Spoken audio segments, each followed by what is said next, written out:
Hello student, chapter number 7 में आप running में हैं और इसी चैप्टर को आप कर रहे हैं। आज हम इसके लेक्चर नंबर 9 के बारे में आपसे बात कर रहे हैं।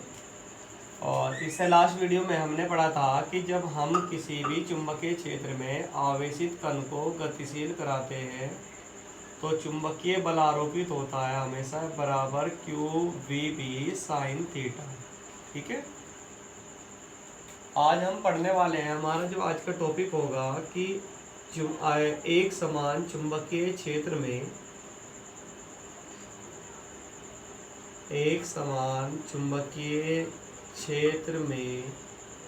आवेशित कण की गति की जो आपका आवेशित कण होता है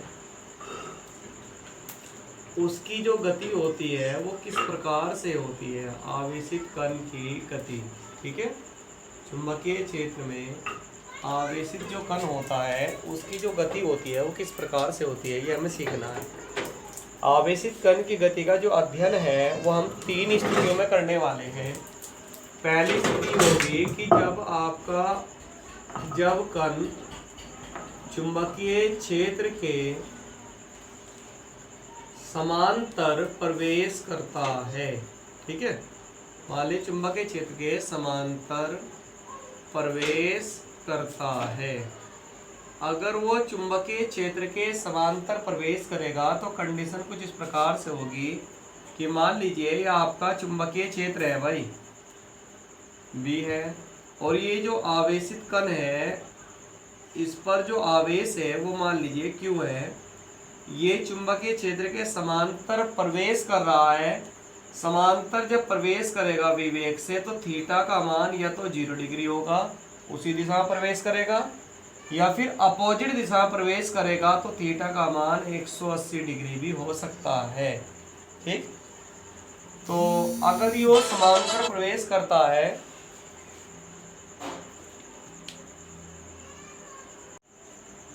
तो हम ये निकाल लेते हैं कि जब ये इसमें चुंबकीय क्षेत्र में घुस चुका है, चुंबकीय क्षेत्र में प्रवेश कर चुका है तो इस पर कोई बल लग रहा है या नहीं लग रहा है।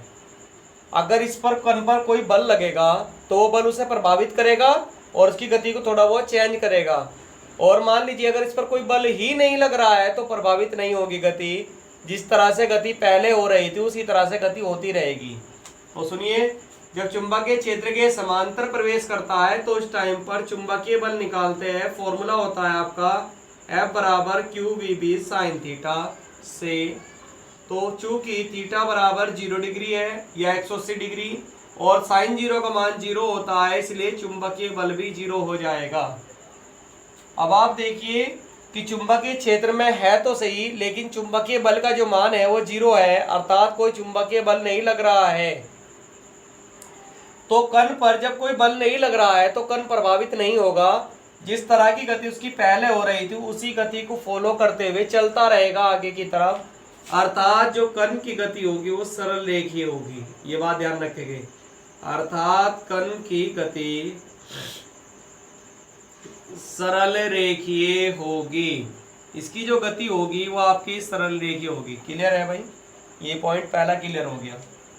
दूसरा जो आपका हेडिंग है वो इम्पोर्टेंट है, डेरिवेशन में ज्यादातर यही पूछा जाता है। जब कण क्षेत्र के लंबवत प्रवेश करता है, ठीक है जी, अगर वो लंबवत प्रवेश करता है तो तब हमें वैल्यू निकालनी है। तो किस किस चीज़ों की वैल्यू निकालनी है वो देखिए। पहला आप इसे समझिए अच्छे तरीके से कि लंबवत प्रवेश करना किस तरह से होगा। सपोज दैट मैंने चुंबकीय क्षेत्र को क्रॉस के द्वारा दर्शा दिया। क्रॉस का मतलब आपको पहले भी बता चुके हैं कि लंबवत, तल के लंबवत अंदर की ओर चुंबकीय क्षेत्र अगर लग रहा है तो उसे क्रॉस के द्वारा शो कर देंगे हम। ठीक है, ये हो गया। मान लीजिए चुंबकीय क्षेत्र का मान B है।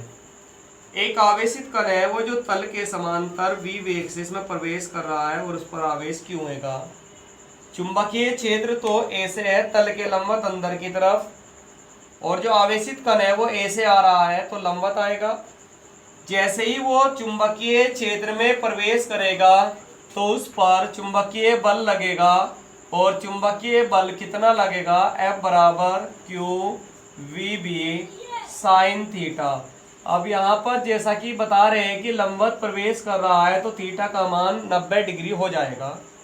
साइन 90 का मान 1 होता है, इसलिए जो चुंबकीय बल लगेगा आपका एफ एम लिख दूं, मैग्नेटिक फोर्स बोलते हैं, तो वो वैल्यू आएगी F बराबर क्यू वी बी।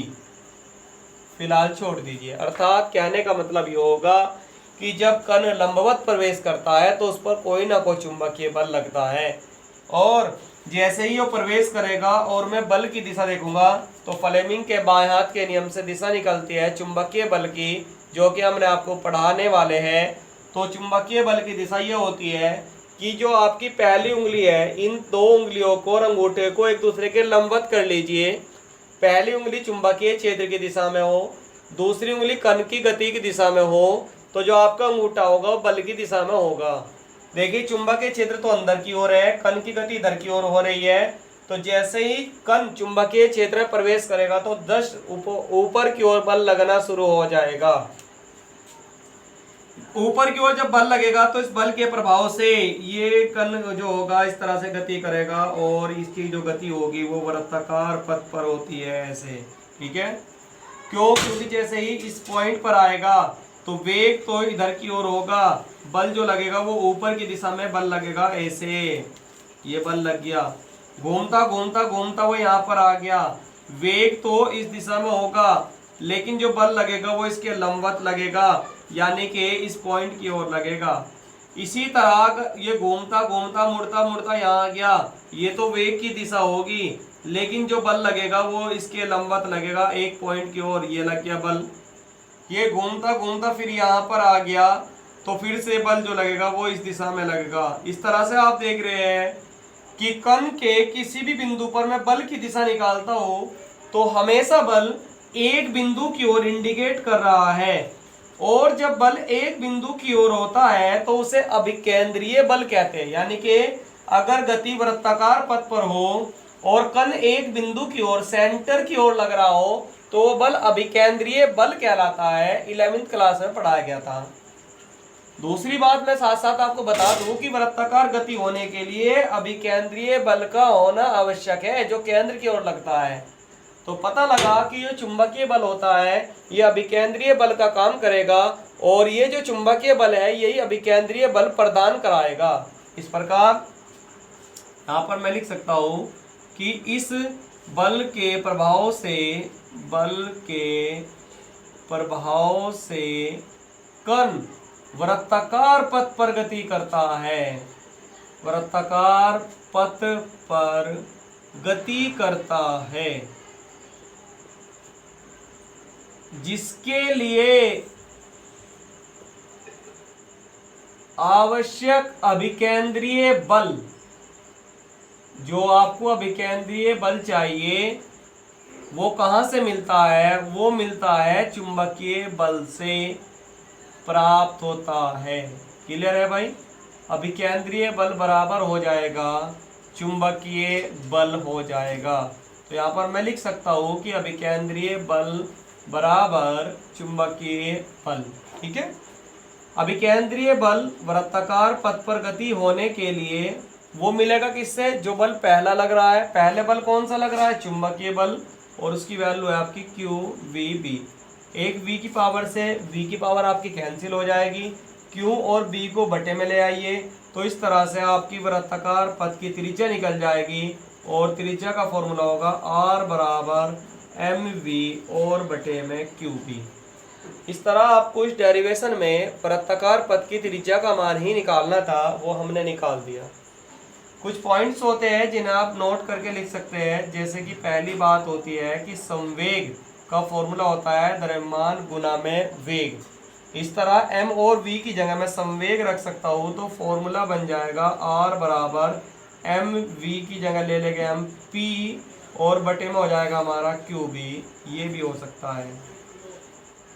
एक और बात होगी, पहले नोट में तो ये आ गया, दूसरे नोट में एक और बात नोट कर लीजिए कि अगर मान लीजिए गतिज ऊर्जा k हो, जो आपका कण है, कण की जो गतिज ऊर्जा है, गतिज ऊर्जा k हो, तब k का फॉर्मूला होता है संवेग स्क्वायर बटे 2m। ये 11वीं क्लास में गतिज ऊर्जा का नया फॉर्मूला पढ़ते हैं। इसकी प्रोडक्ट यहाँ कराइए और p का मान निकालिए तो √2m k हो जाएगा। इस वैल्यू को उठा करके यहाँ पर रख दीजिए तो r का जो मान आएगा वो आएगा √2m k और बटे में आपका qb। एक फॉर्मूला हमारा त्रिज्या का ये भी हो सकता है। ठीक है भाई।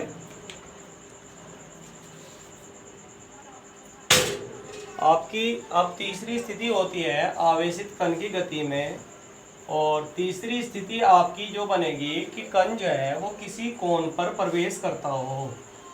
किसी कोण का मतलब अगर तिरछा प्रवेश करता हो तो तब क्या स्थिति आएगी भाई। समांतर प्रवेश करता है वो निकाल लिया, लंबवत प्रवेश करता है वो भी हमने निकाल लिया। अब हम ये फाइंड करेंगे कि अगर हमने पार्टिकल को तिरछा प्रवेश करा दिया है तो यहाँ पर होता है यदि कण क्षेत्र में तिरछा प्रवेश करता है। तिरछा से मतलब होता है कि किसी कोण पर प्रवेश करता है। ठीक है भाई। चलो देखते हैं इसे। देखिए ध्यान से देखिए, ये हमारा चुंबकीय बल रेखा है यानी कि चुंबकीय क्षेत्र हो गया आपका। इसमें कोई आवेशित कण है और वो आवेशित कण ऐसे थीटा कोण पर v वेग से प्रवेश कर रहा है। तो ऑब्वियसली बात है कि हम इसके v के दो घटक कर लेंगे। देखो जी, ये थीटा कोण पर प्रवेश कर रहा है। एक घटक तो करेंगे जिधर का कोण है आपका, जिधर का कोण है उधर का जो घटक होता है उसे समांतर घटक कहते हैं और वो घटक होता है v cos थीटा। दूसरा घटक पहले के लंबवत होता है और उसे हम बोलते हैं v लंबवत, और लंबवत होता है हमारा v sin थीटा होता है। ठीक है। अब जो आपका ये समांतर वेग वाला घटक है तो पहला नंबर का केस होता है कि समांतर के कारण सीधी रेखा में गति होती है। दूसरे नंबर का केस है कि लंबवत के कारण वृत्ताकार पथ पर गति करते हैं। तो यहाँ पर जो कण गति करेगा इस घटक के कारण तो सीधा आगे की ओर चलेगा और इस घटक के कारण मुड़ता हुआ गोल गोल घूमता हुआ चलेगा। तो इस तरह से जो कण की गति होगी गोल गोल घूमती हुई आगे की ओर होगी और इस गति को हम कुंडलिनी गति कहते हैं। ये जो गति होगी आपकी, ये गति कहलाएगी हमारी कुंडलिनी, जिसे हम हेलिक्स बोलते हैं। हेलिक्स यानी कि जब कण किसी कोण पर प्रवेश करता है तो हेलिक्स मोशन करेगा आपका। ठीक है।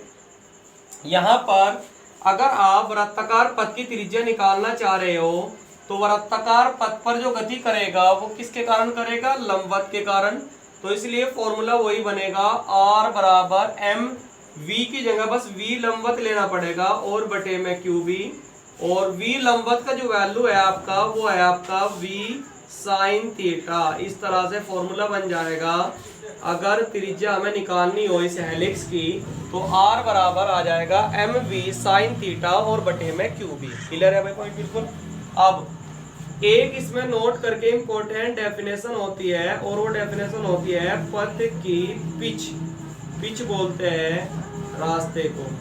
देखिए, जो हेलिक्स गति करता हुआ कण है यानी कि कुंडलिनी गति करता हुआ जो कण है, एक पूरे चक्कर में जो चली गई क्षैतिज दूरी होती है, एक चक्कर में चली गई क्षैतिज दूरी, कौन सी दूरी है भाई, क्षैतिज दूरी, इसे हम पिच बोलते हैं और इसे P से डिनोट करते हैं, स्मॉल p से। तो दूरी है तो चाल बराबर दूरी बटे समय।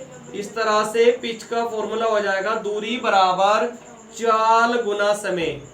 कौन सी दूरी है, क्षैतिज, तो चाल भी कौन सी लेंगे, क्षैतिज। क्षैतिज मतलब समांतर चाल लेंगे और समय का मतलब लेंगे आवर्तकाल। आवर्तकाल का फॉर्मूला हम यहाँ पर निकाल लेंगे, नोट करके बताऊंगा मैं भी आपको कि तो समांतर घटाएगा हमारा v cos थीटा। ठीक है। और ये आवर्तकाल कैपिटल T की वैल्यू यहाँ से रख देंगे और वो वैल्यू आएगी P बराबर v cos थीटा और गुना में T यानी कि समय। ये पिच का फॉर्मूला होता है भाई आपका। ठीक है। ये तीनों केसेज आपके कंप्लीट हो गए। यहाँ पर जो दूसरे केस के नोट है, एक और एक 2 नोट मैंने लिखवाए, बाकी 2-3 नोट और है, वे सब मैंने नोट्स में मेंशन कर रखे हैं, वे देख लेंगे आप।